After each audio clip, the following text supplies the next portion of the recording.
Então vamos lá, mais um podcast, Lifestyle Podcast. Hoje vocês vão conhecer uma pessoa que vocês já conhecem, muito especial.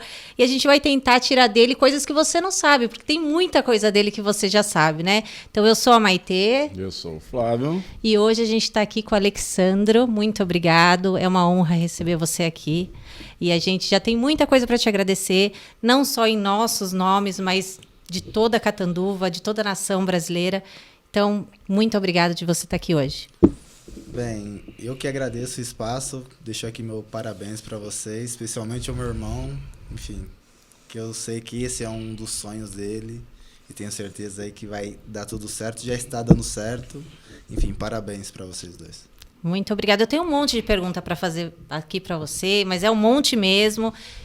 Isso que eu falo é verdade mesmo. As pessoas já sabem muito da sua vida, por mais que você seja um homem discreto, uma celebridade discreta. As pessoas é muito fácil ter acesso aos seus títulos e todos aos seus feitos que você vem construindo, né? Sua história ainda está sendo escrita, você está assim, num patamar muito elevado e você leva isso muito bem. Você conduz isso muito bem. E hoje a gente quer tentar mostrar um lado que as pessoas não conhecem de você, né? Então, falar de você é fácil, mas hoje eu tô aqui com quem vai conseguir arrancar coisas... Vamos ver o que vocês vão conseguir tirar de mim. Enfim. Então, vamos lá. Como eu te falei, as pessoas quando vão fazer uma entrevista de você, começa ali, pelo menos as que eu vi, né? Ah, você saiu de Catanduva com 15 anos. O Flávio fala pra mim que era com 13. A sua mãe e seu pai falam que é com 14. Mas foi com 15, tá certo? Sim, 15 anos. 15 anos. Foi com 15? Foi ou não foi? É 15. É 15. Sim, foram 15 anos. E daí você, na verdade, eu também fiz essa pergunta, porque pelo que eu entendo, eu não entendo de futebol, mas eu tento colher informações, né? Eu percebo que o quê? O jogador, ele começa num time de base, né? Assim que fala, e num time pequeno, e ele depois vai para um time grande. Não foi o seu caso. Bem, no meu caso, eu comecei a jogar futebol, jogar bola, né? Vamos se dizer, com 4, 5 anos. Aí... É bom que você vai falar, ele vai ficar te Entendeu? corrigindo, E Alex. foi aí... É óbvio. Ele lembra das coisas, é mais velho do que eu. Ah, tá. Enfim. Comecei jogando na rua, jogando em casa, jogando pelos quintais, pelas escolas, enfim. E foi onde eu aprendi, né? Foi onde eu aprendi, onde eu fui ganhando gosto. Mas até então, nessa idade, é difícil você imaginar que vai ser um dia um profissional. Ainda mais no futebol, que é um meio bem difícil, né? Porque até então a maioria hoje dos garotos querem ser jogador. Mas enfim, a minha infância foi futebol, foi na escola basquete, handebol, vôlei, pipa, peão, bolinha de gude, tudo isso... Tem uma coisa que tá faltando você falar, que eu disse que você era muito bom. Na capoeira, óbvio. Você sabia que eu ia falar? Tem uma história boa da capoeira. Sim, na capoeira. Meu irmão era bom. Meu irmão era bom na capoeira. Mas eu posso dizer que eu era melhor. Eu era melhor. Você era melhor? Até então tenho 2 medalhas na capoeira. Uma de ouro e uma de prata. Mas e a história que você deu uma porrada nele? Como é que foi isso aí? Não tem isso aí? Mas quem que era melhor? Bem, ó, ele era mais velho. Quem que apanha normalmente Mais nos novo? irmãos? Os mais novos. Mas você foi provocar ele. Não Foi? fui provocar, fui treinar novos golpes, entendeu? Fui treinar Tava assistindo meia-noite. filme de karatê, série, não sei se era do Bruce Lee. Era de luta, assim. alguma coisa de luta. E eu ficava irritando ele, ficava... Foi, é verdade. Ele falava, para. Não parei. Aí ele me levantou, foi o quê? Foi um chute que você me deu? Um chute. Um chute pegou no nariz, alguma coisa assim. Sangrou? Sangrou no nariz, na hora que eu ia chorar, ele me pegou, para, senão a mãe e o pai vai ouvir. Que meu pai e minha mãe iam ouvir. Porque se minha mãe e o meu pai ouvem eu chorando, ia apanhar os dois ainda. Ah, era assim que funcionava? Funcionava assim. Aí, enfim, aí fui, lavei o nariz e tal, aí já era. E não gritou Já e era, ficou... não. Engoliu o choro. Porque acontece? Com o meu irmão, como ele era maior e mais forte do que eu, era difícil revidar. Eu pegava ele na trairagem de vez em quando. Eu pegava ele não tinha como. Era a única forma de eu poder me vingar. Era pegar ele na trairagem. Era meia-noite isso, meia-noite. E você tava lá quietinho e foi lá fazer Na inferninho. beliche, dormindo, e ele fazendo Não tava inferno. dormindo, estava assistindo também. Tá vendo?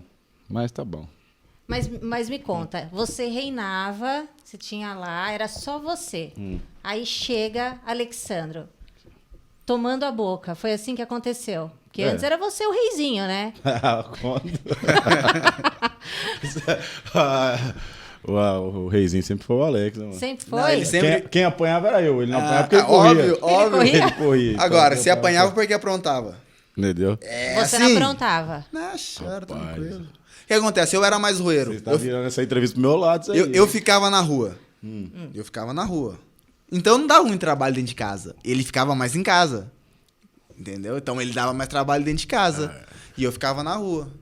Quando minha mãe chegava, minha mãe falava, Alex, vai pra casa. Aí se eu não fosse pra casa, quando minha mãe falasse, aí tinha o castigo, entendeu? O meu irmão não, ele ficava em casa e conseguia pegar o castigo ainda. Entendeu? Eu apanhava pra mim e pra ele. Aham. E você subornava ele pelo lavar louça? Como que é essa história aí? Se ele não lavasse, ele não saía, entendeu? Tinha isso também? Tinha isso. E era justo, segundo você? Eu limpava a casa toda, eu ficava lousa pra ele lavar. Eu sou mais velho, então quem dava ordem sou eu. Entende? E o que acontece? Varrer o chão é o mais fácil do que lavar a louça. Ele varria o chão, tranquilinho, rapidinho, porque aí então era 3 cômodos, varria o chão e eu ficava lavando a louça. Lavava, secava e guardava. E você faz isso até hoje, né? Porque eu já vi você Não, ali bem, muito bem prestativo. às vezes quando minha mãe deixa, que minha mãe, nossa mãe, ela cozinha, lava, passa, gosta de fazer as coisas, enfim, tudo ela, né? Então quando tem um espacinho, às vezes eu ajudo. E isso aí vocês já tinham mais ou menos que idade? Ah, ele que 10 ou 5. É, mais ou menos Né? isso. E com essa idade você já via muita coisa errada na rua, né? Muito. E como que você conseguia desviar disso? Vocês dois, porque vocês têm essa característica, né? Eu vi uma entrevista sua que você falou, eu lembro que foi uma das primeiras entrevistas que o Flávio me mandou, e eu achei que você fez uma colocação perfeita, que você fala muito sobre o exemplo, e você, eu tirando a parte do futebol, eu acho você um exemplo de pai. Eu acho que o exemplo conta muito, mas tem uma coisa que você falou que é verdade. Existem filhos de pastores que vão para o caminho errado, existem filhos de pessoas erradas que vão para o caminho certo, que varia de pessoa para pessoa. Claro, vocês tiveram uma excelente educação, mas você consegue se recordar de vocês ali brincando no meio de muita coisa errada e conseguindo desviar disso? Você lembra bem como era? Nossa, eu lembro muito, muito, muito bem. Essa colocação que você colocou agora, do que eu falei em outras entrevistas, eu acho isso até hoje, né? Que não existe um modelo certo. Não existe um modelo certo, não existe exemplos certos. Porque, às vezes, são cada pessoa que vai escolher o seu caminho. Óbvio que quanto mais o bom ela vê, o bom ela vivenciar, a proporção de ela ser uma pessoa boa é maior. É maior. Eu penso nisso. Mas, enfim, voltando ali. Bem, a gente cresceu, a gente via todo dia coisa errada. Todos os dias. Questão de droga, roubo, mortes, de tudo. A gente ia jogar bola no campinho, o pessoal tava, enfim, fumando maconha, cheirando cocaína, fumando crack. Junto, na nossa roda. Na nossa roda, e depois que eles usavam, às vezes, a gente ia jogar junto. Ou enquanto a gente estava jogando, aqueles que estavam esperando estavam usando, ou seja, álcool também. Então, a gente viu, talvez, o quanto fazia mal para aquelas pessoas e para a família daquelas pessoas. Eu acho que foi... E a gente sempre fala, né? Pô, vamos tentar fazer de tudo para não deixar os nossos pais magoados. Porque o pior das pessoas que fazem tudo isso é que eles deixam as famílias magoadas. Então, uma coisa que eu, particularmente, sempre pensei eu não vou fazer algo errado que vai... que eu vou deixar minha família mal, que eu vou deixar minha família triste. Ou será, eu não vou brigar, às vezes, na rua para o meu irmão ou para o meu pai e brigar com aquela pessoa, porque depois pode ter consequências piores, né? Sim. Então, foi uma coisa que eu sempre pensei. Óbvio que o meu irmão já me protegeu muito na rua. Ele batia nos outros, então, pra te defender? Ou só Enfim, batia ele era em o você maior, mesmo? ele era o maior, eu era o menor. Então, enfim, tinha jogo de futebol, soltar pipa, jogar bolinha de gude, sempre dá confusão. Mas era uma confusão, não era uma confusão grave, né? Porque nós até então nunca tivemos essas confusões que levaram a uma briga, uma tragédia, algo assim. Era briga, que discussão e tal, vou te pegar, não sei o quê, e acabava ali.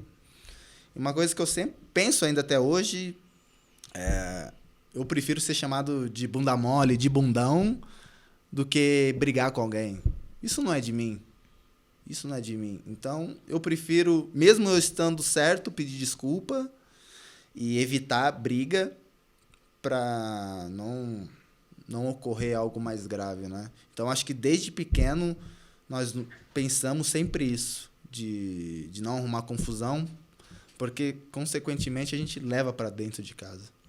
E nessa idade aí, você jamais imaginou que você ia chegar onde você está hoje? Não passava nem pela cabeça. Não tinha essa dimensão? Não. Às vezes assistia jogo ali, ficava, como será que vai ser aquilo? Mas com 7, 8 anos, assim, você nem pensa. Você só quer brincar. Era aquilo que eu fazia. Era aquilo que a gente fazia, era brincar.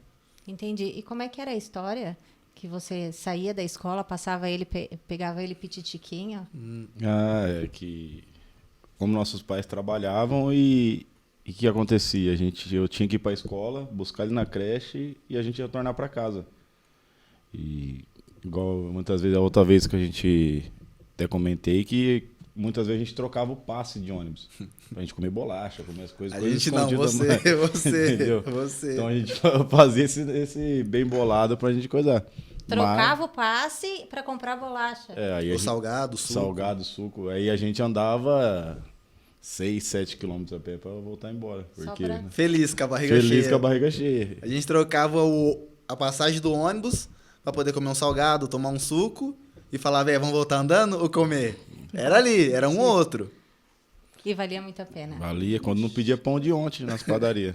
Como que funcionava isso aí? Você parava nos lugares pra pedir? Mas aí eu Sua mãe nem imaginava que você fazia um negócio desse, Aí né? você acha quem que ele colocava pra pedir? Eu colocava ele pra pedir o pão. Os mais velhos ou os mais jovens? Eu não acredito ele fazer isso. Você se sentia explorado, Alex? Pode falar. Na época, enfim, não pensava nisso, mas pensando hoje, sim. Eu acho que eu fui explorado. Eu sempre fui o mais bonitinho, né? Mais bonitinho. Sua mãe fala? Minha mãe sempre falou. Minha mãe fala, eu sou o mais Mas olhando pra ele hoje, bonito. você acha que ele melhorou? Não. Olha pra ele, você acha que ele tá bonito ainda hoje? Ainda não. Mais ou menos, mas eu sempre fui mais bonito. Então, se eu pedisse, o povo não, né? Não ia dar, né? Mas bem cuidado. Carinha limpa e tal. Entendeu? Deixa ele mais magrinho, rapaz. Deixava pra ele. Não, mas essa história é verdade. Que às vezes a gente ia jogar bem longe, né? Coisa de 5, 6 quilômetros, andando. Já é com fome. Já é com fome jogar. Já é com fome. Jogava. Aí quando a gente voltava, tinha às vezes as senhoras lavando a calçada. A gente falava, senhora, por favor, você tem algum pão de ontem, alguma bolacha aí, com pacote de aberto?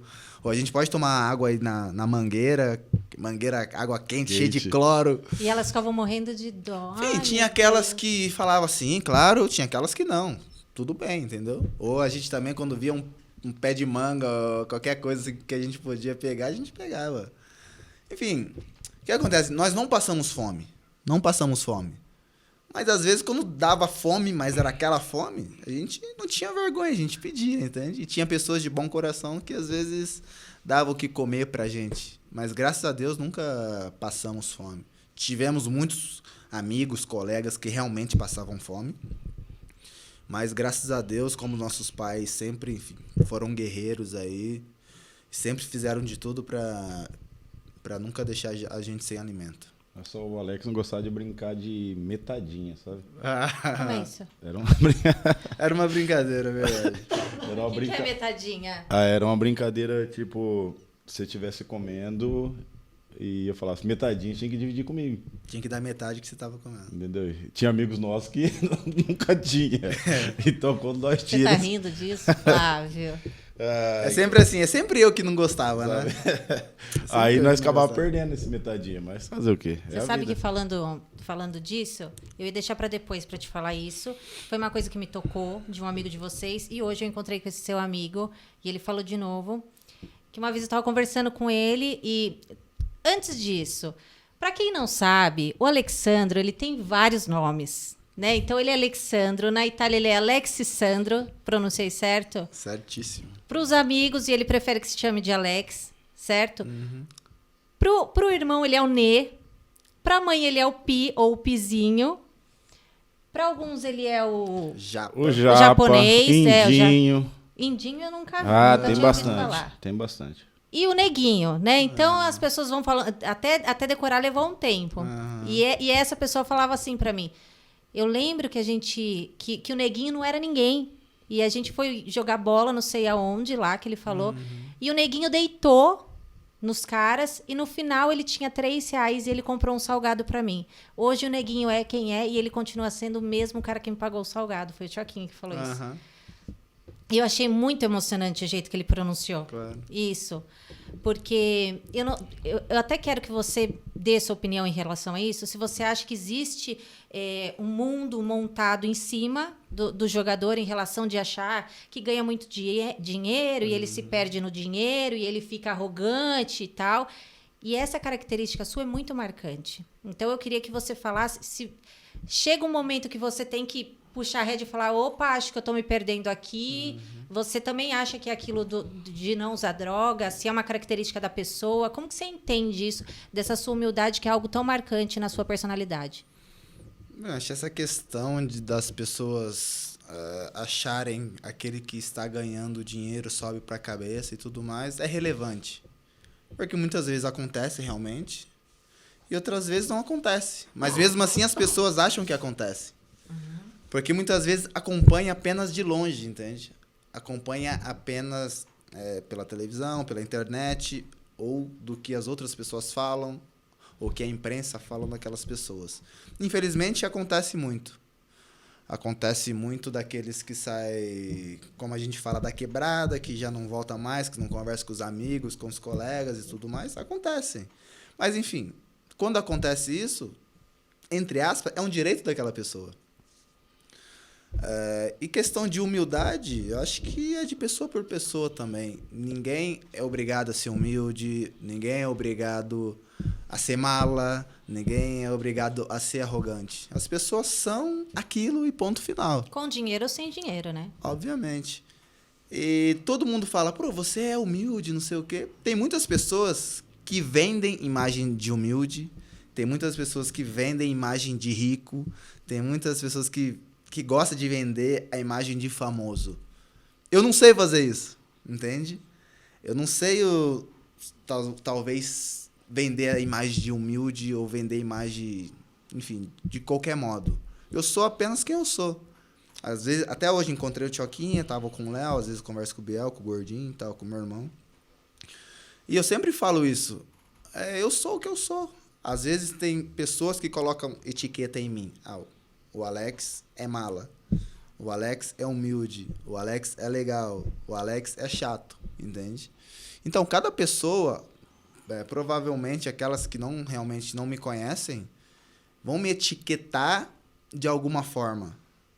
E todos nós estamos sujeitos a isso. E, enfim, nós temos que entender, não temos que aceitar, mas pelo menos entender isso. Então, essa questão de humildade, eu acho que a pessoa nasce com aquilo, entende? Eu não me considero uma pessoa rica, uma pessoa, tipo, normalmente, às vezes, pessoas que ganham dinheiro e hoje são ricas, as pessoas, não, hoje eu sou rica. Mas eu não sou rico, porque nós não sabemos ser ricos, nós não sabemos nos comportar como ricos. Não, nós somos o quê? Educados, a gente vai se educando cada vez mais e somos aquilo que somos.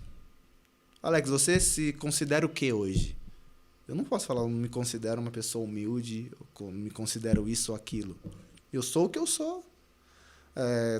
Tento a cada dia melhorar, seja como profissional, seja como marido, seja como irmão, seja como pai, seja como filho, entende? Ao todo. Eu sempre busco a melhorar nisso. Eu sou apenas quem eu sou. Não consigo me etiquetar, entende? Entendi. E assim, você veio de muito baixo e chegou e está nos lugares mais lindos, mais luxuosos, vivendo um sonho que muitas pessoas não têm nem dimensão do que é a sua realidade. Mas você vivenciou tudo isso. E, por exemplo, Até te peço licença para falar dela, falei no começo. Eu sei que há uns 3 dias atrás você levou a Alexia no Bom Pastor, que é o seu bairro, para soltar pipa. Eu vou na quebrada. Né? E eu queria muito que você falasse sobre isso, sobre o seu papel de pai, que eu admiro muito você como pai. Falo isso para você, falo isso para sua esposa. Vocês têm uma vigilância em cima dela muito forte.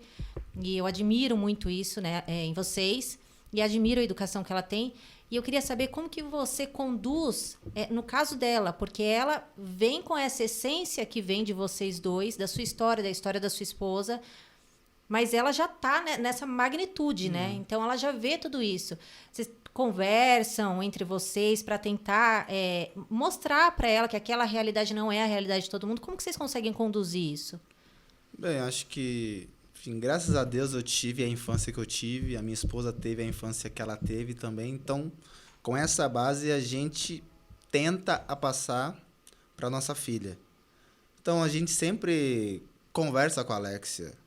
A gente fala, filha, tudo que você tem hoje, muitas crianças não têm. Então, aproveite que você tem. E, normalmente, não sei, uma vez por ano, a gente vai nos brinquedos dela e fala, filha, vamos separar os brinquedos que você já não usa para poder doar para aquelas crianças que não têm. Então, desde que ela começa a entender, desde 1 ano e meio, a gente faz isso com ela. Então, sempre, quando a gente, filhas, ok, você quer aquele brinquedo novo? Você vai separar o que você já não usa para dar embora? Ela, sim, papai, eu vou. E, enfim, como estamos hoje na Itália, aqui no Brasil tem muita desigualdade, né? Na Itália tem, mas menos. Então, você não vê muitas pessoas recolhendo lixo, você vê moradores de rua, mas não tanto como no Brasil. E, enfim, e a minha filha até então, ela pergunta, né? Papai, mas aquele não tem onde morar? Nossa, papai, por que ele tá pegando lixo? Então, quando ela vem pro Brasil, ela meio que dá um choque nela. Sim. Dá um choque nela. Mas, ao mesmo tempo, ela fica feliz quando ela para no semáforo e ajuda. Ela ajuda. Ela pede pra gente hoje em dia, papai, tem alguma coisa para ajudar? Óbvio, infelizmente, essa ajuda em semáforo não passa nem perto daquilo que realmente a gente poderia ajudar ao todo, estou dizendo, não só a nós. Mas ela já sente a essência dela de humanidade, vai ser daquelas pessoas que vão ajudar o próximo. Porque a gente sempre mostrou isso para ela. Espero que seja, né? Obviamente não dá para ver o futuro. E, enfim, como você tinha falado, nós fomos pro Bom Pastor. Ela gosta de ficar no meio de crianças, porque até então lá somos nós 3, ela tem algumas amigas e tal, mas em casa mesmo somos apenas nós 3. Então ela sente falta de amigos. Pô, eu queria que ela tivesse crescido igual eu e meu irmão, nós crescemos, rodeado de amigos, de família e tudo mais. E essa parte ela não tem. Então, quando ela vem aqui, eu tento mostrar para ela o que eu vivenciei, o que eu passei, onde eu brinquei, onde eu morei. E, enfim, e pipa ela já conhecia porque eu sempre fiz, a gente sempre solta. Então, quando nós fomos no Bom Pastor, tinha filhos de uns amigos nossos que estavam soltando pipa. Na hora ela falou, papai, posso soltar e tudo mais? Partiu dela, então. Partiu dela. E ela foi, pediu pra criança que estava soltando pipa. Pô, não tinha cerol, não tinha nada na linha. E ela foi, soltou, ficou a tarde toda soltando pipa com a minha sobrinha. E foi bem legal, foi bem legal. E todo mundo vendo ela pequenininha soltando pipa no meio dos moleques. E é gratificante eu ver também isso. Você paga um preço alto para ser quem você é. Em relação à saudade, em relação à família, os seus amigos. Eu já vi você falar isso algumas vezes. Isso que você falou é interessante, porque a Alexia também já paga isso, né? Porque ela fica longe, sim, da família, ela não tem essa vivência que você teve na infância. E é interessante você falar, agora que comigo eu me dei conta que, sim, ela já tem uma vida diferente, mas ela já paga um preço também, né? Que você paga em todos esses anos. E eu acho assim, eu vendo a Alexia de perto, eu acho ela uma menina muito pura, mas eu sinto a pureza dela não só de criança, mas sim da educação. né? Então, como eu falei para você, eu falei isso para a Natália, o jogador fica longe, ele trabalha muito. Gente, vocês não deixam passar. A vigilância em cima dela é muito grande. Então, se ela não fala um obrigado... E é impressionante como você e a Natália, vocês casam no pensamento. Então, vocês sempre estão muito, muito em cima dela. Então, eu acho isso muito admirável. E de conviver com a Alexia, como ela é carinhosa, como ela é amorosa, como ela não faz distinção de pessoas. Eu acredito, sim, que deva ser um pouco dela, da personalidade dela, mas também muito da educação de vocês. Então, eu, assim, tiro o chapéu para a educação que vocês dão para ela. Então, certo dia, ele foi convidado para jogar contra o Atlético Paranaense e ficou por lá. Foi mais ou menos assim? Não foi assim. Eu que tenho que contar esse pedaço? Você que tem que contar, todo mundo já ouviu por ele. Então vai.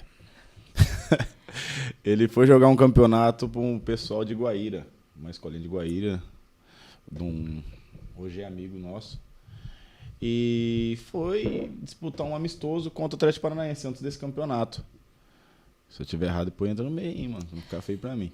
Aí acontece. Porém, eu não sabia desse amistoso. Eu fui pego de surpresa também. Esse pedaço eu já não sabia, mas vamos lá. Aí ele foi lá fazendo esse amistoso. O primeiro tempo do jogo jogou pro time de Guaíra. E na outra parte o pessoal do Atlético falou: troca, se veste lá e faz o segundo tempo pra gente. E foi onde o pessoal do Atlético gostou dele. Ele jogou o campeonato pro time de Guaíra e depois ele acabou ficando no Atlético. E já ficou direto lá em Curitiba. Aí já ficou por lá mesmo. E quem que recebeu a notícia primeiro que você ia ficar por lá? Minha mãe. Acho que fui eu. Foi minha mãe. Mas tá bom, vai. Eu acho que foi minha mãe. Mas foi uma coisa muito rápida, foi bem rápido, assim. Tipo, o pessoal falou, você gostou daqui? Eu falei, óbvio, com o olho desse tamanho, assim. Nunca tinha visto os campos bonitinhos, tantos campos. A gente é acostumado a jogar nos campos de Catanduva e região. Mas foi uma coisa muito rápida que deu certo, né? Então, enfim, o pessoal fala que foi sorte e tudo mais. Mas a sorte caminha junto com a preparação, né? Era um momento que eu estava pronto e aproveitei a oportunidade. E a escolinha que você fazia aqui de futebol era da prefeitura, não era particular, nada? Não, nada. Enfim, a gente até então nunca tivemos condições de poder pagar nada particular pra gente, né? Então era a escolinha que até então se chamava Celt, né? Celt. E, enfim, a gente aproveitava sempre as oportunidades que tinha, né? E essa daí foi uma delas. E seu primeiro salário foi de quanto? R$100 por mês. R$100 por mês? R$100 por mês. Quando eu cheguei no Atlético Paranaense, com 15 anos... com 15 anos. Com 15 anos, na base, era R$100 por mês. Enfim, 2 notinhas de 50 para aquele que não ganhava nada. Falei, pô, R$100, tô bem na fita, né? Aí gastava 50 com o mercado, comprando algumas coisas, e os outros 50 eu guardava. E foi assim por um ano, ganhando R$100 por mês. Aí no próximo ano, no primeiro ano era o infantil. E depois era o juvenil. Aí no juvenil passou a ser R$200 por mês. Falei, opa, R$200 agora eu tô grandão. R$200 já dá pra eu guardar 150 e gastar 50. Você acha que você sempre foi um menino grato? Pelo Sim. que você fala? Porque você fala com alegria mesmo, Sim, claro. né? Porque hoje, se dá duzentão para um menino de 15 anos, não gosta, não. Não gosto, isso é verdade. Entendeu? E você fala, eu já vi você falando isso, você fala com alegria mesmo, que você fala, nossa, eu ganhava R$100, né? Mas nós estávamos na seleção agora e a gente sempre conta as nossas histórias, né? E normalmente quando a gente conta, entre aspas, as dificuldades ou aquilo que nós passamos, a gente sempre conta com um sorriso no rosto. A gente nunca conta triste, conta chorando. Não, essa caminhada toda a gente sempre conta com alegria. Com gratidão, né? Eu sinto isso, esse sentimento quando você diz. E quando você estava lá, você precisava das coisas aqui? Como é que era? Porque vocês ainda estavam em dificuldade até então. Você não tinha ainda pintado a frente da casa, né? Não, então, quando eu cheguei até então, eu tinha que fazer um mês ainda para ganhar os R$100. Não é que eu cheguei e eles deram R$100, entendeu? Então eu cheguei com nada. Nada, 0. Enfim, óbvio que não faltava comida, Pô, a gente era bem alojado, tinha uma boa estrutura, seja em alimentação, escola e tudo mais. Mas eu saí de Catanduva e fui pra Até então era Colombo, que é uma cidade colada em Curitiba, que é muito frio no inverno. Sério. E eu cheguei lá, já era começo de inverno. E não tinha moletom, não tinha roupa. Então o que eu fazia? Ligava pra minha mãe e pro meu pai, falava, ó, manda alguma coisa de frio. E às vezes eles mandavam um moletom e uns R$ 15 enrolado na meia pelo correio pra mim. Então, com essa blusa, estava aí bem agasalhado e com R$ 15. Então, depois que eu comecei a ganhar R$ 100, eu já começava a guardar e comprar alguns moletons, algumas roupinhas pra mim. Enfim, aí depois com R$ 200, conseguia fazer mais. E depois o primeiro contrato com o Atlético Paranaense, assinado na carteira já, foi de R$ 500. Então, enfim, com R$ 500, morando num alojamento, não tendo que gastar com nada, eu consegui guardar um bom dinheirinho já. Foi aí onde a gente conseguiu pintar a frente de casa. Que eu lembro que eu falei pra minha mãe, pô, mãe, eu quero ajudar, né, na reforma da casa. E minha mãe falou, ó, então tá, filho, você paga as tintas que eu pago o pintor. E foi isso. Aí eu não lembro a quantidade exata, mas também não era muito, porque eu não tinha muito. Mas foi isso, mais ou menos, a história. Tem uma história que você contou também, queria muito que você contasse, que eu me sinto emocionada quando eu vejo alguém ajudando outra pessoa. E daí, acho que foi esses dias, né, que a gente viu. Tem um jogador no Atlético que você falou que ele te avisava que você ia entrar e que ele dava um migué no meio do jogo para você entrar. Como que era isso? É um grande amigo meu, deixo um grande abraço pro Márcio Azevedo. Infelizmente não deu, né, pra mim ver ele agora, por causa do calendário e tal. Enfim, quando eu subi da base e tinha jogado pouco ainda, bem pouco no profissional, poucas oportunidades e tudo mais. E a gente concentrava junto, no mesmo quarto e tal. E a gente era bem amigo mesmo. Então ele me chama até hoje de Truta. Ele falava, Truta, aos 80, 70, 75 minutos, aí se prepara, que eu vou falar que eu tô cansado, que eu senti alguma coisa, para você entrar uns 10 minutinhos pelo menos. Então era aí que eu tinha algumas oportunidades. Ele já me dava um toque, ele passava, eu tava no banco, ali ele já falava, se prepara. Aí ele vinha, chegava no técnico e falava, ó, tô mal. Aí eu ia, aquecia e entrava. Mas era um trato só de vocês dois. Só a gente sabia isso, o treinador não sabia. Então eu entrei em muitos jogos pela ajuda do Márcio Azevedo. E como que é a história do bicho? Porque daí ganhava o bicho, é isso? Era o pra bicho. Quem não sabe o que é bicho? O bicho até então, enfim, cada clube paga diferente, né? Às vezes paga por vitória, às vezes paga se você conseguir estar na zona da Libertadores, ou se você não cai para a segunda divisão. E naquela época, a gente estava sempre para cair para a segunda divisão, brigando para não cair. Então, o bicho nosso era uma motivação a mais para a gente ganhar os jogos, para não cair para a segunda divisão. Então, eu entrava, às vezes o bicho era de 150, 300 reais. Para mim, já era uma ajuda muito grande. Então, com esse dinheirinho, me ajudava bastante. Foi no Atlético que você chorou? Vendo ele em campo? Foi o primeiro jogo. Você viu isso, Alex, ou não viu? Não, ele tava jogando. Foi Atlético, hein? Acho que foi um dos últimos jogos. Primeira vez que eu fui na arena. Conseguiu fazer o homem chorar? Eu acho que foi quando nós fomos campeões do Paranaense, não? Não. Eu vou lembrar agora. Você tava de volante. Foi. Ah, não sei. Sei que foi no primeira Mas vez você que chorou na hora que ele tava jogando ou na hora que você viu ele entrando uniformizado lá na filinha? Como é que foi? Ah, nem lembro. Nem lembro que isso. Tem que se esconder, né? Eu lembro desse Pode jogo. mostrar. Não pode mostrar Foi a pra família Fraqueza. toda. Fraqueza você não pode mostrar. Você tem que dar um de durão, mas foi a primeira vez que que eu fui na arena. Foi meus pais, tudo foi. Eu acho que foi quando Cianá. Acho que nós fomos. Foi em 2009 que nós fomos campeões por aí, paranaenses. esses lados aí.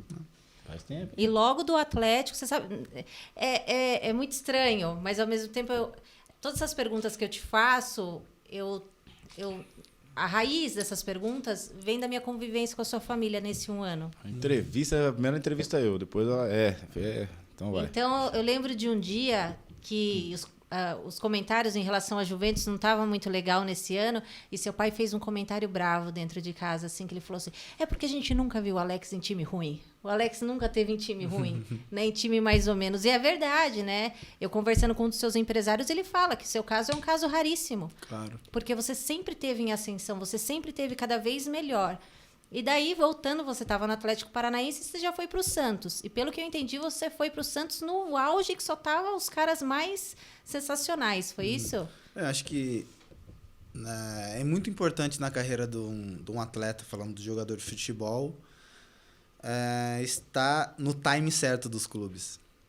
Então, quando eu estava aí no Atlético Paranaense, conseguimos o campeonato paranaense.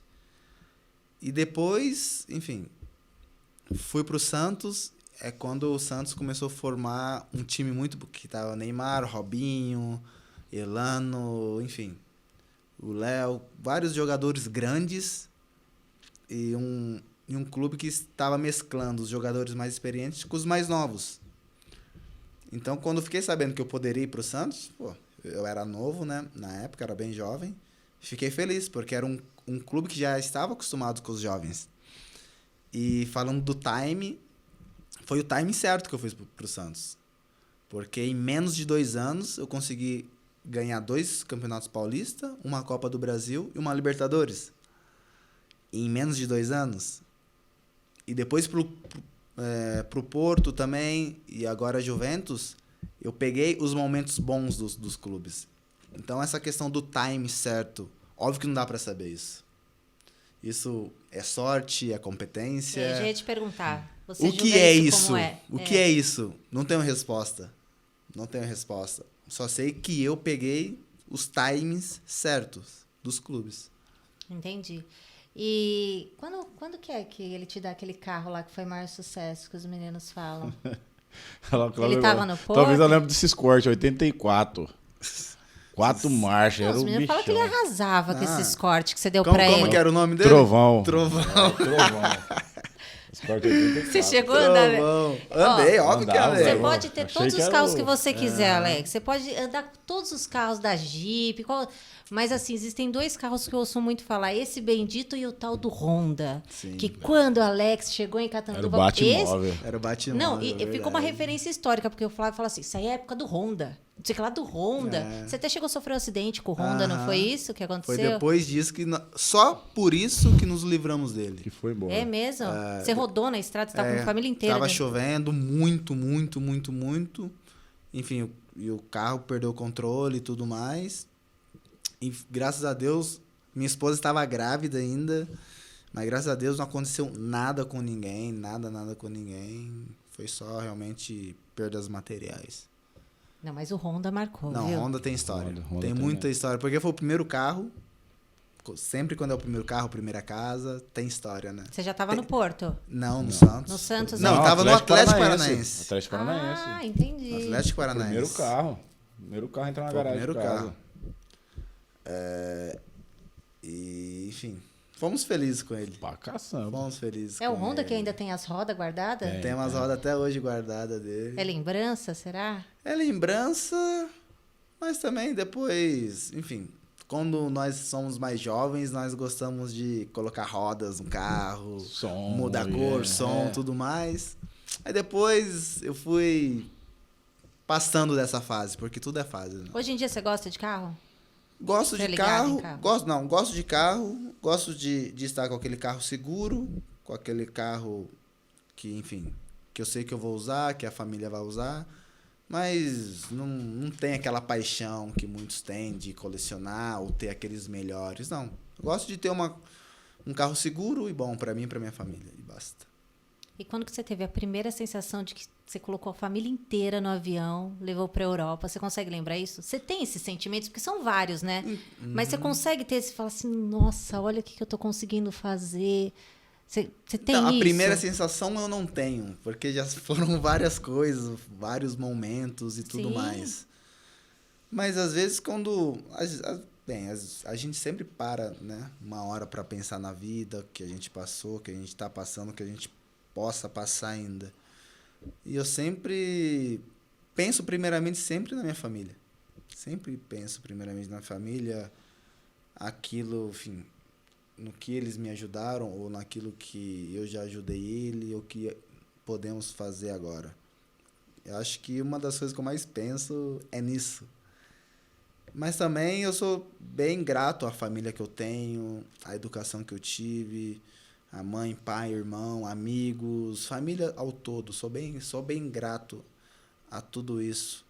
Por isso eu acho que a nossa família é bem unida também por isso. E em nenhum momento você teve vontade de desistir? Até hoje não. Mas o desânimo dá. O desânimo dá, óbvio, porque até então no começo mesmo não passei em testes. Mesmo no Santos, que depois voltei como profissional, fui reprovado no São Paulo. Teve times como Mirassol, como Gama de Brasília, que pegaram meu número e nunca mais me ligaram. E Derac de Rio Preto também. Não sei se existe até hoje, também não passei. Então, nessas horas assim, não é que nunca pensei em desistir, mas eu já pensei, acho que não vai dar. Acho que não vai dar certo, porque não deu até agora. Mas até então, nas escolinhas, eu sempre estava em destaque. E muitas pessoas aí acreditavam em mim. Principalmente a família, os treinadores e tudo mais.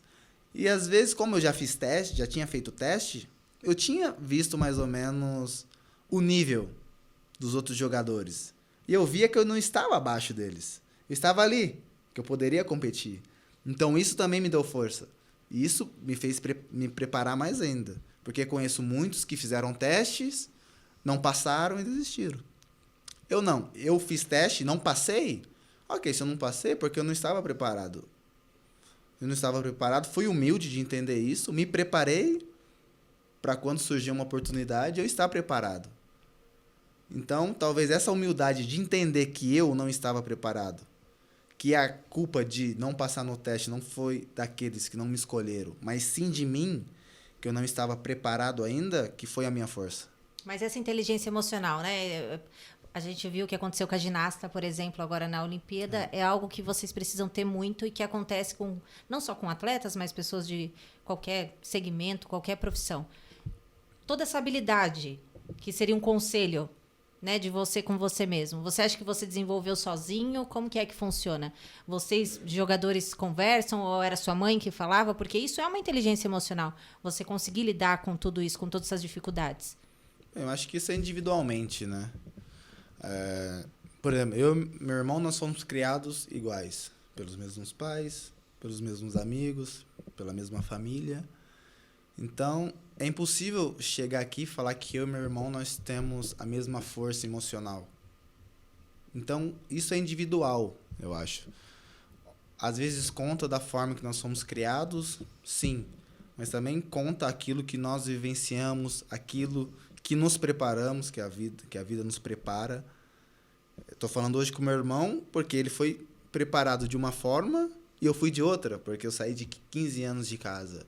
Ele teve a trajetória dele e eu a minha.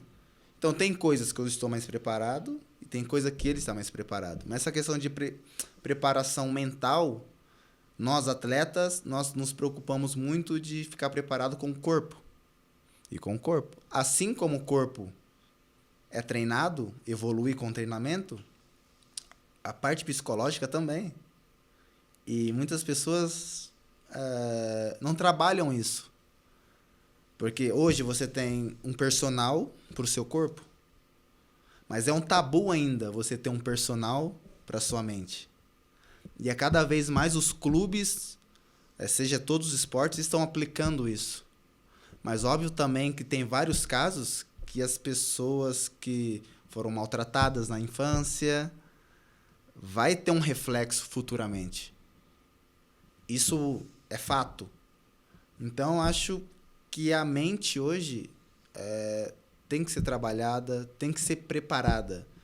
Porque hoje, no alto nível, não só no alto nível, em todos os níveis, mas principalmente no alto nível, o que vai diferenciar de um atleta para o outro vai ser essa questão emocional. Obviamente, tem tem acontecimentos que não tem como controlar. Eu, por exemplo, falando em perdas e tal, que nós atletas tem, falando de mim, a gente sempre fala da dificuldade que nós passamos na infância, né? Como foi difícil. Mas olhando hoje, a minha das maiores perdas e tal foi a morte da nossa avó, do nosso avô, que eu não estava aqui para ver. Então, é umas coisas assim que a gente perde muito, entende?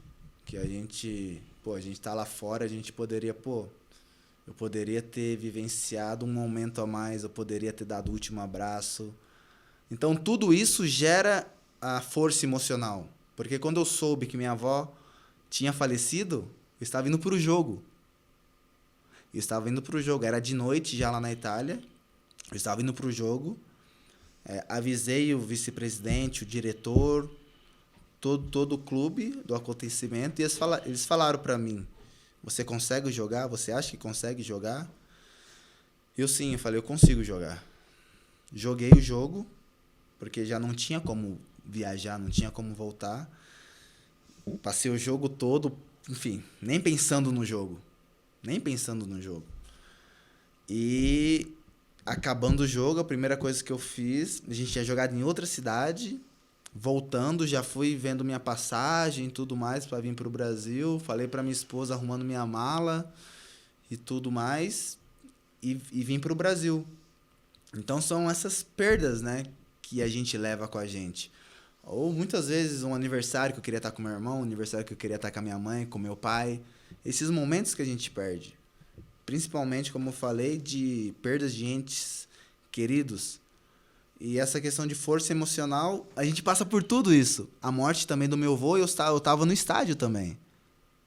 Então, a morte dos meus avós, eu estava trabalhando em outros países. Óbvio que eu estava seguindo o meu sonho, trabalhando, mas no fundo a gente pensa, será que valeu a pena eu vir aqui e perder esses momentos com a minha família? De não poder estar perto, né, nos últimos dias e tudo mais. Então essa força emocional que a gente passa, esse impacto é muito forte, é muito duro. Independente, o pessoal sempre fala, mas tudo bem, você está lá fora, você está ganhando dinheiro, porque o pessoal só vê nos seus ganhos, né? Mas essa questão de perdas, de ter o controle emocional, a cada vez mais está sendo visível em todos os esportes. A cada vez está sendo mais visível e, obviamente, cada vez está sendo mais cuidado. Entendi. Quando você perdeu sua avó, para quem não sabe, vai completar 2 anos, né? Que vocês perderam a sua avó. É isso? E você estava no Porto e agosto agora completa 6 anos que você está na Juventus, é isso? Isso, completou 6 anos. 6 anos que você está na Juventus. Quem chegou primeiro, você ou o Cristiano? Eu. Você que recebeu o Cristiano, então. É o terceiro ano, se não me engano. Terceiro ano. E quem você tem mais amizade dentro da Juventus hoje? Obviamente é o Danilo. Danilo, desde o Santos. Faz 10 anos que nos conhecemos, eu e o Danilo. Vai fazer 11 porque anos. são 15 jogando profissionalmente E 10 fora. E 10 fora do Brasil. Isso. E de todos que já saíram, qual você sente mais falta? Que saíram em que senso? Saíram do time. Tipo amigo de time, amigo. parceiro de clube. Vários? Muitos. Não tem como eu falar um. São vários? Não tem como eu falar. Porque desde a base eu tenho muitos amigos, entende? Então, se falar assim, qual que foi mais falta no Atlético, qual que foi mais no Santos, qual que foi mais no Porto, qual que foi mais... Talvez eu possa falar. Mas ao todo, assim, não consigo falar um nome. Entendi. Porque, enfim, nós fazemos muita amizade, mas perdemos muito também. A gente continua amigo de longe, porém a gente perde muito também. Óbvio que nos acostumamos, pra gente é fácil, mas como a gente falou na questão da Alexia, é mais difícil. Porque às vezes ela faz uma amiguinha em uma cidade ou em um país, e muda, vai para outro país. Para nós não, nós já estamos acostumados. É sempre com uma isso. despedida, né? É sempre. É como na Itália fala que um addio é um inizio de un arrivederci, que fala que um adeus é apenas um começo de um até mais, de um até logo. Então, mais ou menos a gente vivencia isso, né?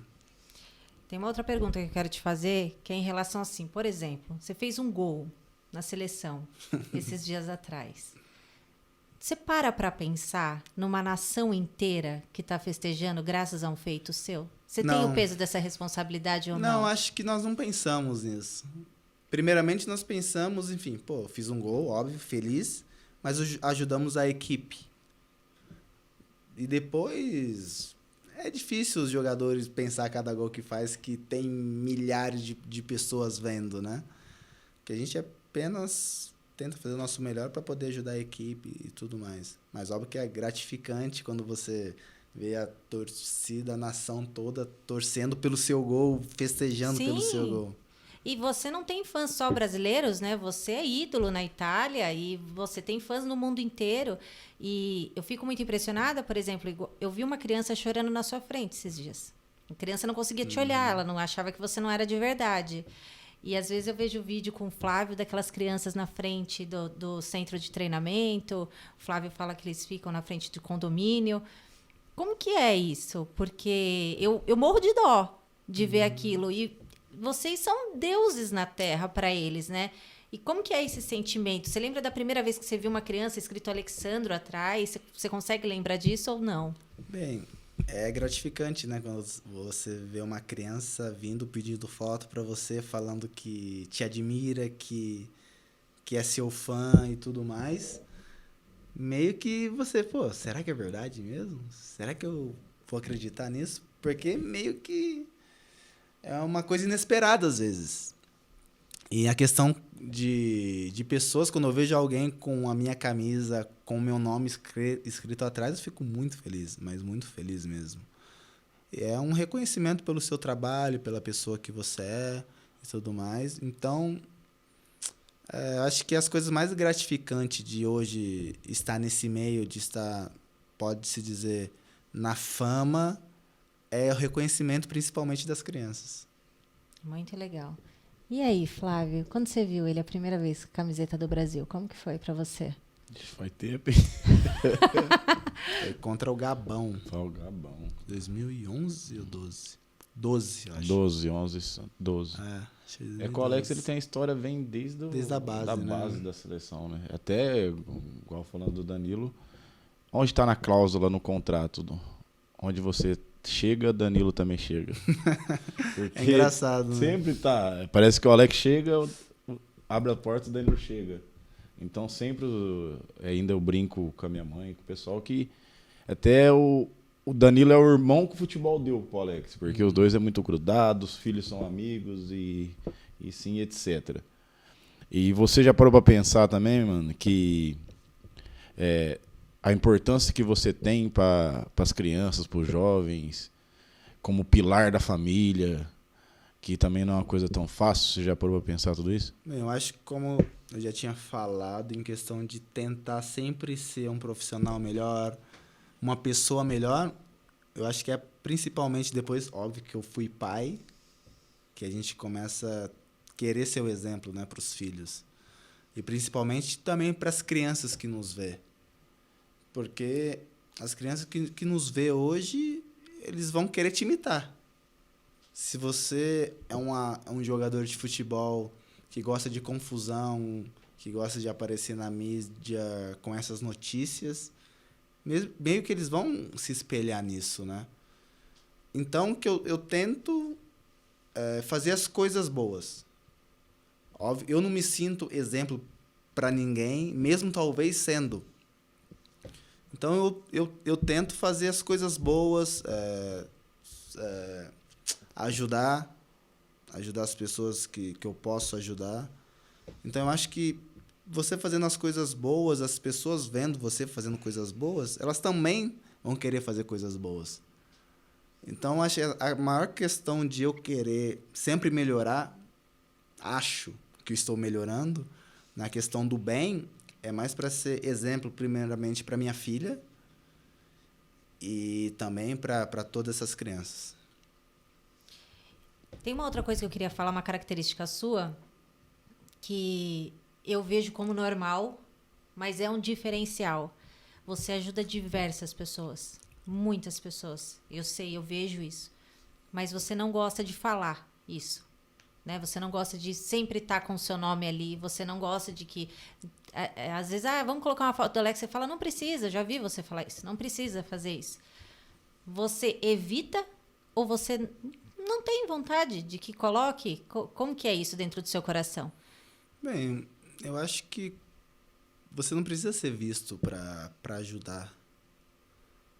Quando você ajuda, porque você realmente sente que você tem que ajudar, ou sente que aquela pessoa deve ser ajudada. Tem muitas pessoas, obviamente, que ajudam as pessoas, vai, faz uma selfie ajudando as pessoas, faz vídeo, tira foto. Primeiramente, parabéns que está ajudando as pessoas. Mas esse não é o meu perfil. Eu não sou assim, nunca foi assim. Então, eu prefiro ajudar dessa forma que eu ajudo sempre. Agradeço a minha família também que me ajuda e me entende como eu quero ajudar as pessoas. E para mim, quanto mais você ajuda ocultamente, dizendo, melhor é. Porque quanto mais você faz o bem ou o mal, as pessoas sempre vai te criticar de alguma forma. Eu sempre brinco não, né? Falo com a minha família que até para ajudar hoje é difícil. Não é fácil ajudar. E a gente sente nisso. Quando a gente começou essa questão de ajudar as pessoas, tem barreiras para você poder ajudar as pessoas. E se torna muitas vezes perigoso ajudar as pessoas. Eu lembro uma história, estava você mais um amigo que foi entregar cesta básica e terminou a cesta básica e o pessoal saiu correndo atrás do carro, Sim. lembra? Vixe, Saiu correndo atrás do carro. Então, as pessoas muitas vezes não entendem a forma de ajudar ou de ser ajudado também. Mas eu prefiro sempre ser esse ajudante oculto. Não, e o Flávio, é assim, eu queria que... eu tenho que filmar ele entregando... É a coisa mais engraçada do mundo, Alex. É muito engraçado. É que normalmente ele conhece todo mundo. Mas é muito engraçado, você não faz ideia. Não, eu vou filmar um dia pra você ver. É sensacional. Ele tem um jeito... Assim, parece que ele tá entregando... Tudo que ele tá entregando é criminoso. Ele fala com os outros, aí, meu, vim entregar um bagulho pra você. Não, você não faz ideia. É que ela não entende. Os lugares, quando a gente vai entregar, a gente conhece o jeito que tem que entregar. Se a gente for de uma forma formal, não vai chegar. O pessoal não vai abrir a porta. E normalmente a gente já conhece o pessoal, ou conhece alguém que conhece aquela, entendeu? Então fica meio, ou já entregou outras vezes, já. E normalmente nas comunidades é fácil você fazer amizade e tal. E a linguagem é diferente. A linguagem é diferente. É diferente. Você falou de crítica.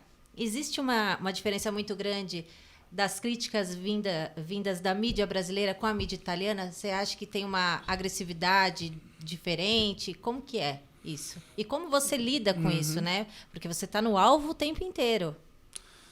Eu acho que é mais ou menos a mesma coisa sempre. Eu acho que quando você vai, às vezes, fazer entrevista, é mais ou menos as mesmas perguntas, as mesmas respostas, entende? Então, às vezes, são as mesmas críticas.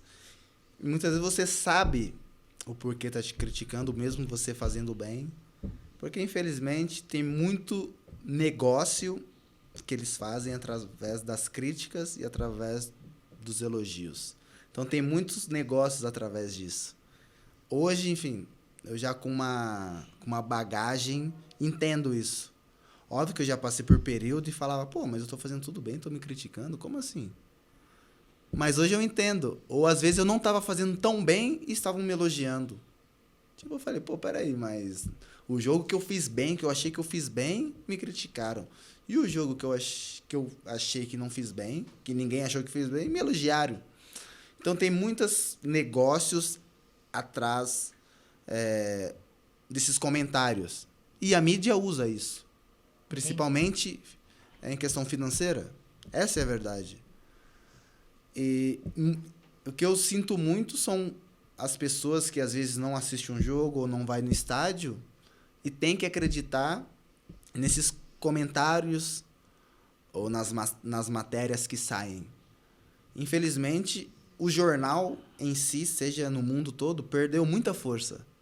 Muita força por isso, porque todos começaram a ver realmente que nem todas as notícias eram verdadeiras. Que eles não poderiam acreditar naquilo. Ainda mais em crítica dos próprios atletas, falando em atletas, que falavam, não, mas não foi isso que aconteceu. Eu não falei aquilo. Como eles colocaram isso? Então, infelizmente, eu acho que não só no Brasil, só na Itália, ou em Portugal também, onde eu passei, eu acho que, não sei se a cultura jornalística se criou assim. Entendi, porque esse aqui eu vou falar pra você que ele fica... Não, tem dia que ele fica mal, tem dia que ele fala que, isso aí, agora vamos falar tal coisa do Alex e fala. Parece que ele já meio que sabe.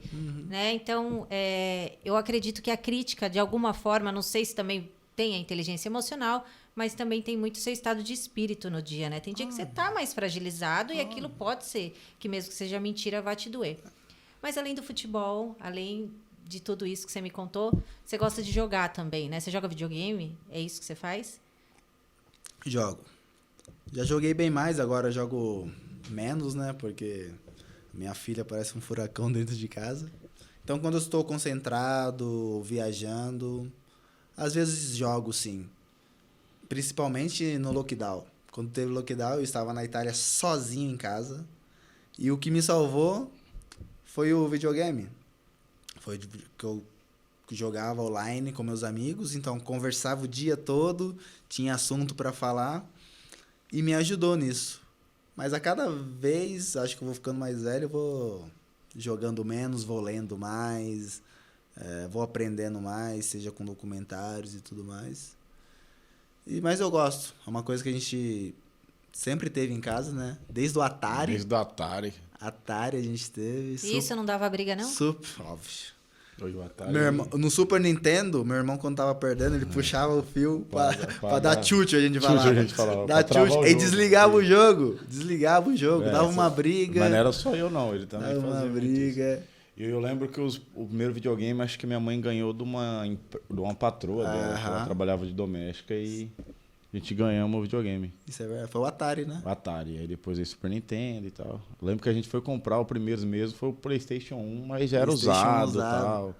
Foi, mas... Que travava o CD toda hora. Toda hora. Sabe que teve um dia, não sei nem se eu posso falar isso, você deu uma porrada no jogador lá, aí os gritos aqui assim, ó, que é bom pastor! Respeita. É assim. O cara tinha batido na pancada no Alex antes, aí aconteceu o contrário. Ficaram felizes da agora vida você que você deu uma respeita. porrada. Mas é engraçado, vocês gritam, né? Que é bom pastor! Ela tá aprendendo futebol agora, aí ela entendeu? Aí, a malandragem do futebol. Esses dias você bateu no seu amigo e o seu amigo bateu em você. Como é o nome dele? Quadrado. Não, mas eu e ele sempre. Nos treinamentos a gente se pega. E vocês são super amigos? Super amigos. Moramos no mesmo prédio, nossas filhas são melhores amigas. A gente se dá muito bem, mas dentro do campo a gente se mata. Você se assiste depois? Raramente. Raramente. Só quando eu vejo que tem coisa que eu tenho que melhorar, que eu poderia ter feito melhor e tal, eu assisto. Porque normalmente depois dos jogos, muitos treinadores mostram várias partes do jogo onde nós erramos ou os acertos também. Então aí você meio que vê o jogo de novo, entendeu? Tem jogadores que gostam de ver o jogo completo. Eu não, eu gosto de chegar em casa e me desligar um pouco do futebol. Legal. Tem uma outra coisa também que eu quero saber sua. Quando você vai jogar, você é Brasil, e o cara... Não, isso é uma coisa, não sei se você pode contar. E o cara, igual o Quadrado. O treinador chega em você e fala assim, ei, fala as falhas do cara aí, pra gente... Existe isso ou não?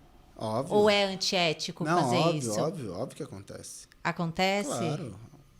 Não, E tem que acontecer, né? Porque até então eu tô jogando agora pelo Brasil. Mas não é jogar sujo isso, você acha? Não é. E, por exemplo, Quadrado jogando pela Colômbia. Então eu vou falar, Quadrado ataca dessa forma e defende dessa forma. Então é uma forma de poder ajudar a sua equipe. E é normal isso acontecer. Quando você chegar... Eu ouço falar isso, tá? Você me corrija se não for assim. Dizem que o jogador ele volta para algum time quando ele quer finalizar a carreira. Você já tem isso na sua cabeça? Ainda não. Ainda eu não penso nisso. Óbvio que eu sempre falo, eu gostaria sempre de passar por todos os lugares que eu passei, porque eu fui feliz no Atlético Paranaense, muito feliz no Santos, muito feliz no Porto, estou sendo muito feliz na Juventus. Então é sempre bom você retornar nos lugares que você foi feliz. E o que o futuro vai me preparar, está me preparando, não sei ainda. Enfim, eu penso apenas no presente, de tentar fazer o melhor no meu presente, para que o futuro continue sendo bem ou ainda melhor. É isso que eu penso hoje. Legal. Quando vai se apresentar na seleção, todos têm que se apresentar para todo mundo e cantar uma música? A primeira vez Você fez isso, então? eu fiz. Qual foi a música?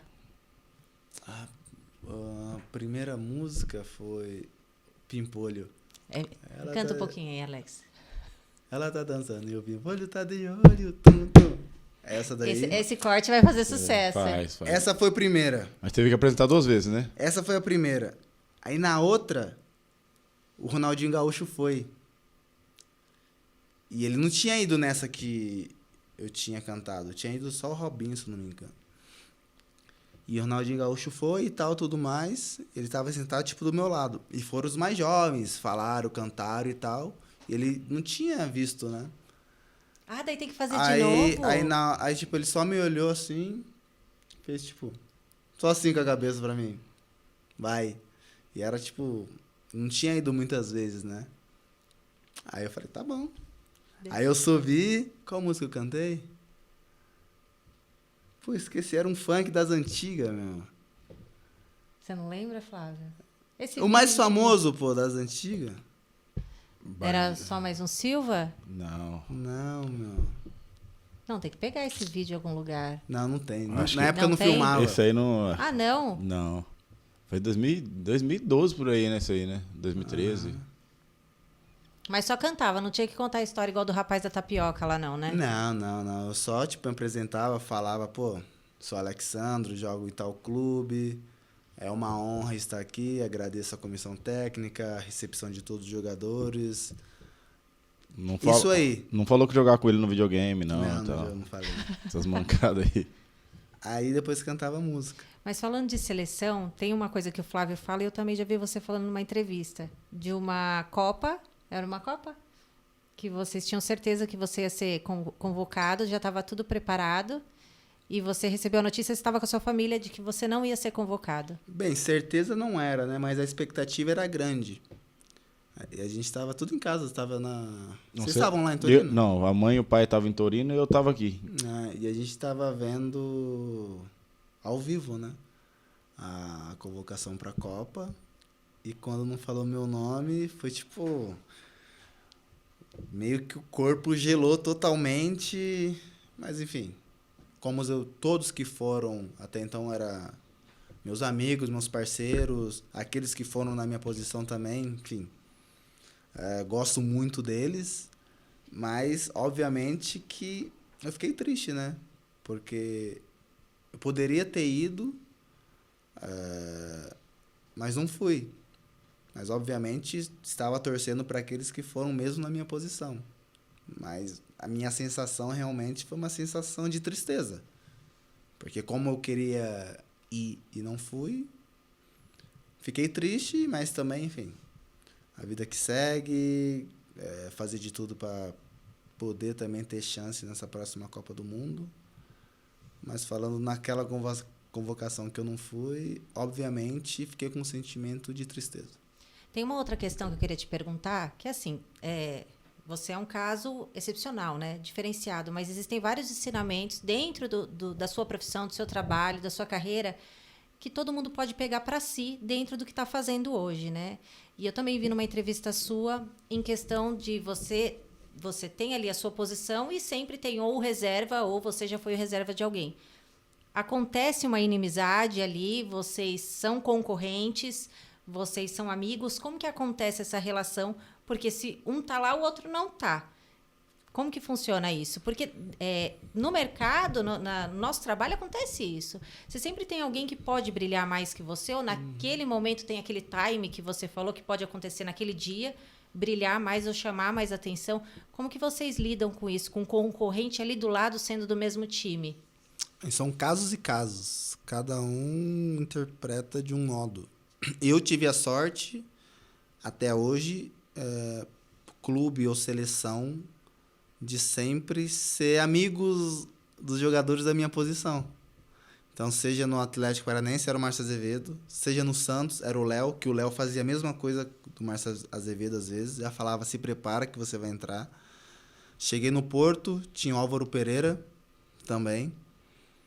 E quando cheguei na Juventus, joguei com o meu ídolo, que na época era o Patrice Evra, que ele me ajudou muito, muito.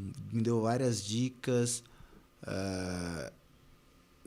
Era feliz quando fazia um bom jogo. A gente conversa até hoje. Esse foi o meu caso, mas óbvio que existe casos, vários casos, de jogadores da mesma posição que não se bate, que às vezes tem ciúmes porque um está se destacando mais que o outro. É normal isso, porque todos querem jogar, todos querem brilhar, todos querem ser vistos e tudo mais. Mas no meu caso, talvez seja difícil, mas eu sempre tive uma boa relação e sempre torci. Mesmo quando não jogava, algum outro jogava e fazia gol. Eu fico muito feliz, um exemplo agora, mesmo que eu me lesionei nessa última Copa América, que era com o Renan Lodge, que eu gosto muito dele como jogador, como pessoa. E, eu sempre queria que ele desse o melhor dele. Mesmo se ele fizesse melhor do que eu queria que ele fizesse o melhor dele. Porque vai estar ajudando a equipe e vai estar me ajudando. Porque se ajudar a equipe, vai estar me ajudando também. Mas, no meu caso, eu sempre fui feliz nisso. De sempre ter pessoas boas ao meu lado. Mesmo disputando, mas sempre foi uma disputa sadia. Sensacional. E em relação ao Lodge, quando eu estava vendo uma entrevista dele que ele fala... e quem você se espelha? Ele fala, espelho no Alexandre, um cara que é oficialmente seu concorrente na seleção.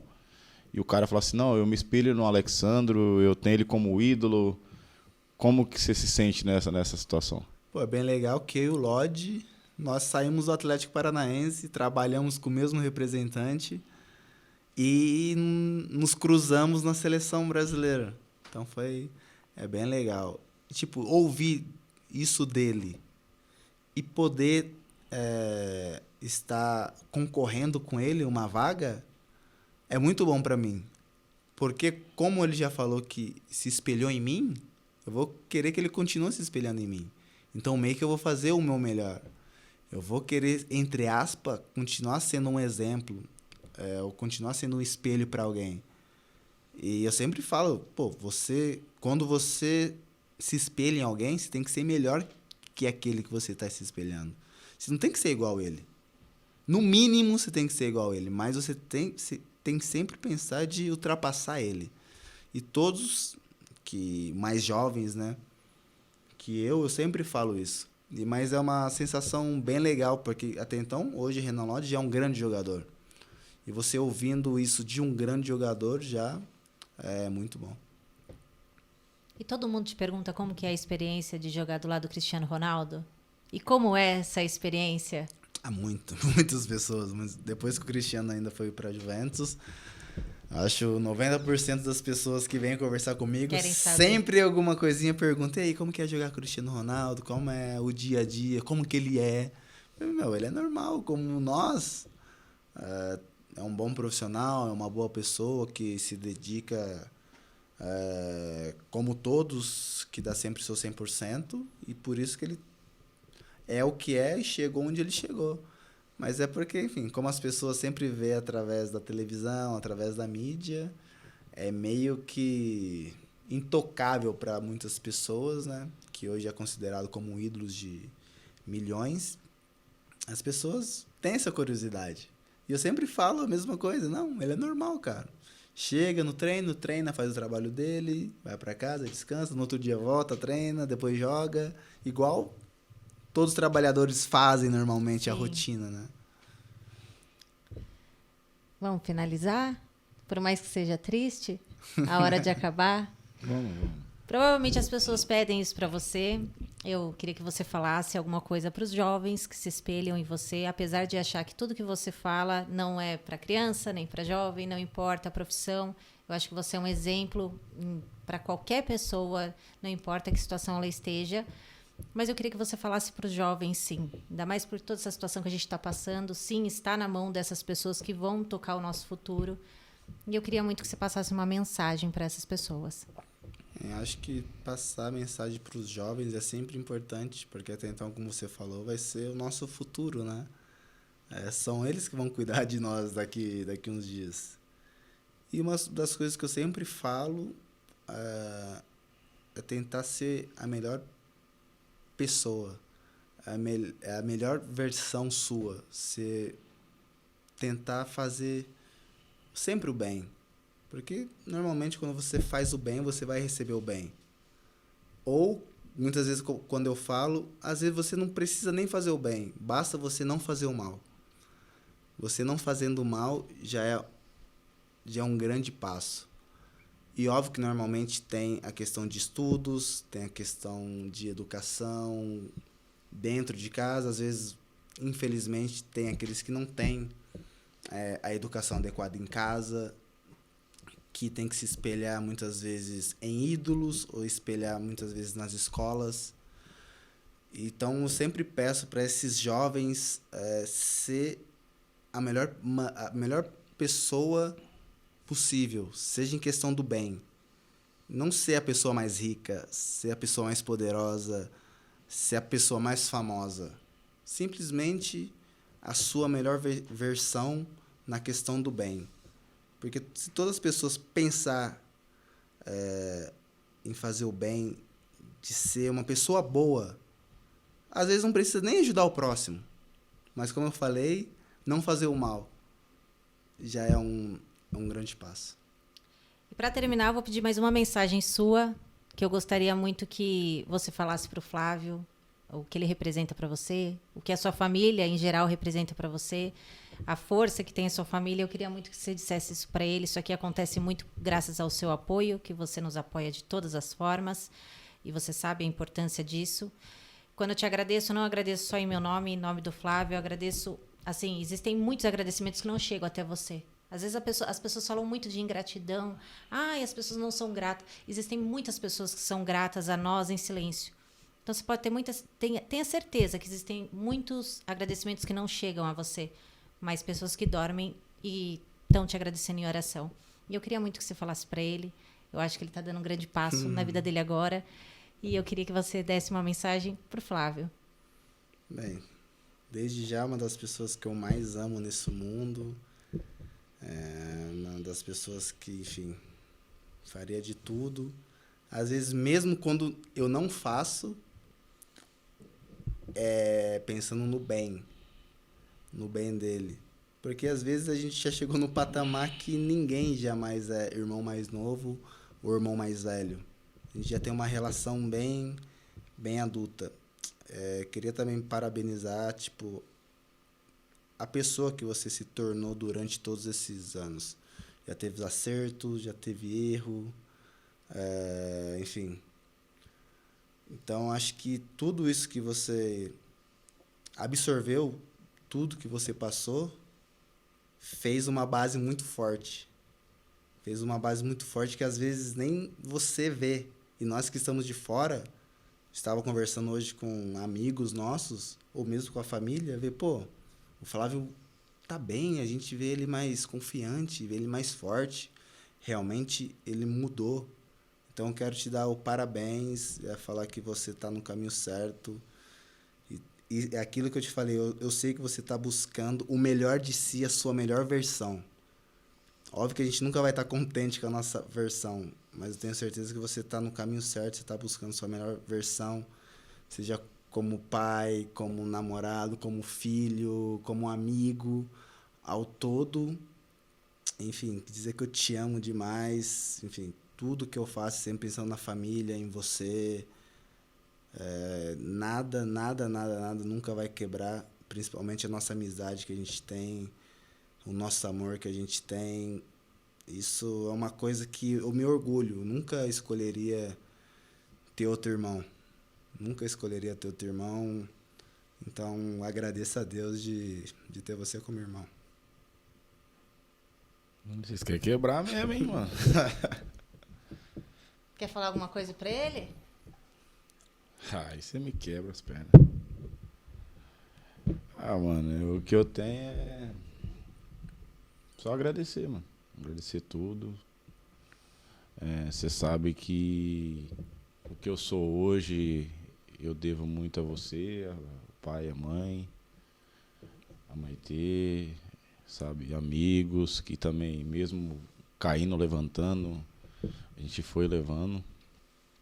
E é isso, mano. Só tenho a agradecer mesmo. Ficar com poucas palavras, não amarra de durão, vai embora, tá ligado? Tá certo. Mas tamo junto, mano. Só agradece e vamos que vamos. Alex, muito obrigada mesmo. Eu sei que por mais que seja o seu irmão aqui, você fez um esforço muito grande para estar aqui. Você é louco, tem que falar.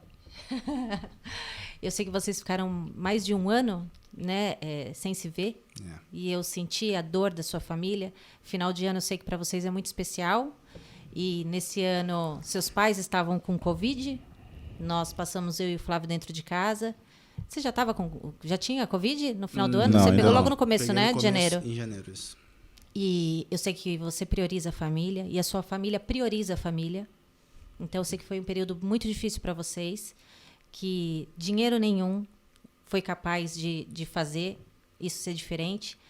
Então eu te agradeço do fundo do meu coração, de todo o meu coração e em nome de várias pessoas que têm vontade de te agradecer nesse momento. Bem, eu que agradeço também. Obrigado por esse espaço. É sempre bom contar a nossa história, contar o que a gente passou. E deixo aqui também meu parabéns. Tenho certeza aí que o futuro de vocês só tem coisas boas. Muito obrigada. É isso aí, mano. Vamos agradecer também o pessoal que fica por trás das câmeras aí, a Natália, o Fernando. O que você tem para falar do Fernando, então, Flávio? Fale característica Você não quer que dele. zoe o cara, hora dessa. Fala um pouquinho dele. O que você acha dele? Quis aparecer no vídeo, você viu que O eles dão menino uma da ajustada ali Cepacol, no o cara é balé. embaçado, queixudinho, bonitinho, né? Coloca uma cadeira que faz barulho. Você viu? Ele quis Nada ali. que ele queria tocar. Ele sempre dá um né? jeito, Chegar viu? perto do É aluno. Já tudo estava chato. tudo esquematizado. Sentiu já. o cheiro, perfume europeu. Ele É quis. claro. Entendi, agora eu entendi o porquê. Tá explicado, então.